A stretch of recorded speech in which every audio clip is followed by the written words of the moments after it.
The Indiana Fever just pulled off something nobody saw coming, and Aliyah Boston's post-game confession revealed exactly why this victory means everything. After the controversial officiating disaster that robbed them in Game 1, Indiana stormed back with vengeance in Game 2 of the 2025 WNBA playoffs, crushing the Atlanta Dream in a defensive masterclass that left fans absolutely stunned. But here's what makes this even more shocking. They did it with 5 players sidelined, including their superstar Caitlin Clark, who's been dealing with ongoing injury issues this season. What Boston said after the game exposed the real truth about this team's mindsets, and it's going to change everything you thought you knew about the Fever's playoff chances. If you're as fired up as Indiana fans were last night, smash that like button and comment Fever Rising to show your support, because what you're about to hear will completely change how you see this series. The atmosphere at Gainbridge Fieldhouse wasn't just electric, it was borderline hostile. Fans walked in carrying pure rage from Game 1's officiating nightmare that had social media calling it the biggest playoff robbery in recent WNBA history.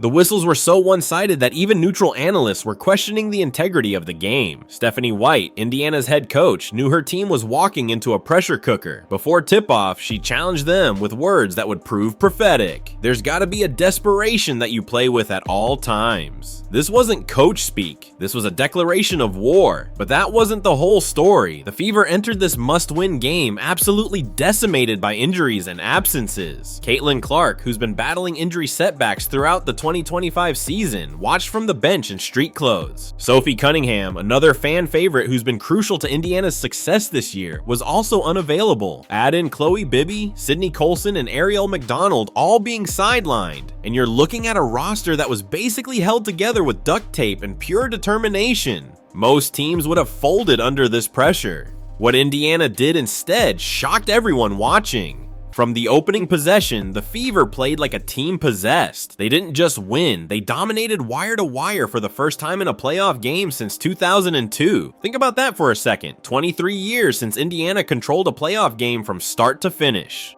No lead changes, no ties, just 40 minutes of complete domination. The defense was suffocating. Atlanta, a team that lives and dies by the three-point shot, went 1 for 10 from deep in the first half.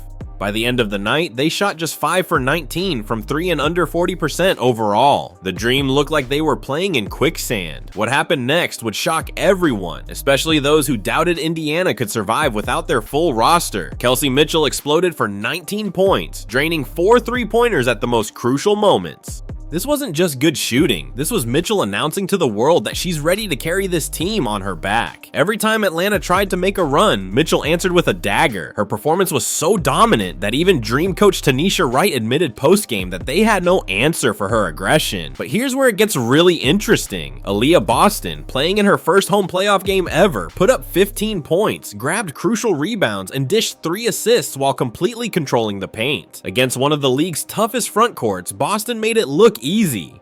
She was drawing double teams, creating opportunities for teammates, and sending a message that Indiana's interior presence isn't going anywhere.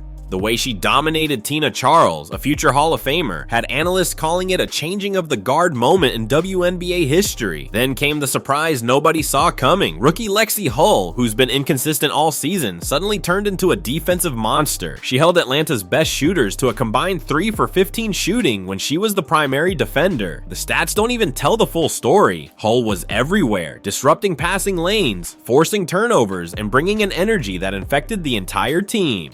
Stephanie White later revealed that Hull's performance was exactly what they'd been waiting for all season, calling it the breakthrough moment we knew was coming. The crowd at Gainbridge Fieldhouse wasn't just loud, they were absolutely rabid. Every defensive stop brought the house down, every Mitchell three-pointer caused an eruption, and when the camera panned to Caitlin Clark on the bench, jumping up and down, cheering her teammates on despite her own frustration with being injured, it showed exactly what this team is about. Clark's presence, even in street clothes, was like having a 6th player on the court. Her energy was contagious, and you could see how much it meant to the players fighting on the floor. Subscribe right now if you want to hear more exclusive WNBA playoff coverage, because what Boston revealed after the game is about to blow your mind. Natasha Howard's 12 points might not jump off the stat sheet, but her impact was massive. She was doing all the dirty work, setting bone-crushing screens, fighting for every 50-50 ball, and providing that veteran toughness Indiana desperately needed. Howard's been through playoff battles before, and it showed. Every time Atlanta tried to get physical, Howard was right there to match their intensity. She later admitted that she took the game one loss personally, saying the officiating lit a fire under me that ain't going out until we win this series. The most shocking development came from an unexpected source. Michaela Timmons, a rookie who's barely seen meaningful minutes all season, scored 9 points in just 9 minutes of playing time. That's a point per minute for those keeping track. She came in when the rotation was stretched thin and immediately made her presence felt with aggressive drives and confident finishes. The Dream had no scouting report on her, and it showed. Timmons later revealed she'd been studying film for weeks, preparing for this exact moment, knowing injuries might give her a chance. But what really sealed this game wasn't just individual performances, it was the collective response to adversity. Indiana held Atlanta to their lowest playoff scoring output in franchise history. They forced 21 turnovers. They dominated the glass with a +8 rebounding advantage. This wasn't just winning, this was sending a message that Game 1's controversial calls wouldn't define their season. The referees, who'd been the story after Game 1, were completely irrelevant in Game 2. Indiana made sure of that by never letting the game get close enough for officiating to matter. What Aliyah Boston said in the post-game press conference revealed everything about this team's mindset. When asked about playing without Clark and the other injured players, Boston didn't make excuses. Instead, she said something that gave everyone chills. "We've been counted out all season. People said we couldn't make the playoffs without everyone healthy. People said we were too young, too inexperienced. But look at us now. This is our identity. We fight no matter who's available. And honestly, having Caitlin on the bench cheering us on meant everything. She's still our leader, injured or not." Boston went on to expose the team's preparation strategy that nobody knew about. She revealed that after Game 1's loss, the entire team stayed at the practice facility until 2 in the morning, watching film and working on defensive rotations. Not because coaches made them, because they demanded it of themselves. "We knew we let our fans down in Game 1, Boston admitted. "We weren't going to let that happen again on our home floor." The implications of this win go far beyond just evening the series. Indiana proved they can win without their full roster, something many analysts said was impossible. They showed that their defense, when locked in, can shut down any offense in the league. Most importantly, they demonstrated a mental toughness that championship teams need. This wasn't just a win, it was a statement that the Fever aren't going anywhere, regardless of who's available to play. Stephanie White's post-game comments added another layer to the story. She revealed that she intentionally kept the rotation tight, playing only 7 players significant minutes because she wanted to establish an identity of toughness and desperation. The gamble paid off massively. White also hinted that some of the injured players might return for Game 3, though she wouldn't specify who, adding, "Atlanta better be ready for anything." The Dream's reaction told its own story. Tanisha Wright looked shell-shocked in her press conference, admitting her team got punched in the mouth and never recovered. Ryan Howard, Atlanta's star guard who was held to just 11 points on 4 of 14 shooting, credited Indiana's defense but also admitted, "We weren't ready for that level of intensity. We thought they'd be demoralized after Game 1. We were wrong." Social media exploded after the game, with fans calling it one of the gutsiest playoff performances in recent memory. Even former WNBA legends weighed in, with Diana Taurasi tweeting, "That's how you respond to adversity. Respect to Indiana." Sue Bird added, "Aliyah Boston is special. That's all I'm saying." The narrative had completely flipped from 24 hours earlier when everyone was calling Game 1 a robbery. But here's what nobody's talking about yet. Sources close to the team revealed that Caitlin Clark was so fired up after the win that she demanded to practice with the team immediately after the game, despite medical staff advising rest for her injury. While she likely won't play in Game 3, her presence at practice and on the bench is providing something intangible that stats can't measure.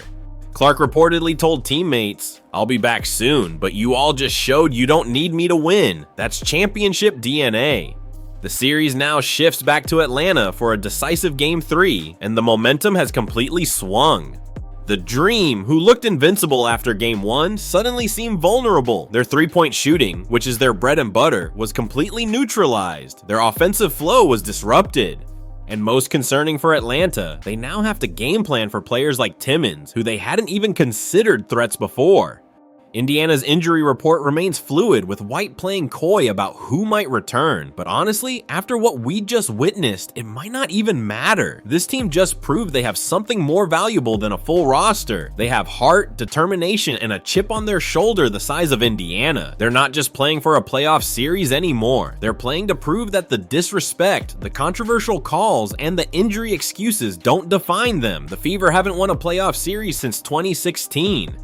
They haven't made noise in the postseason in almost a decade, but what happened in Game 2 feels different. This feels like a team of destiny, one that's been forged through adversity and is ready to shock the world. Aliyah Boston's leadership, Kelsey Mitchell's scoring explosion, and the collective defensive effort showed that Indiana isn't just happy to be in the playoffs. They're here to make history. As the series heads to Game 3, one thing is crystal clear. The Indiana Fever are not going down without a fight. They've turned their biggest weakness, the absence of key players, into their greatest strength by proving they're more than just a few stars. They're a team, and sometimes that's all you need to pull off the impossible.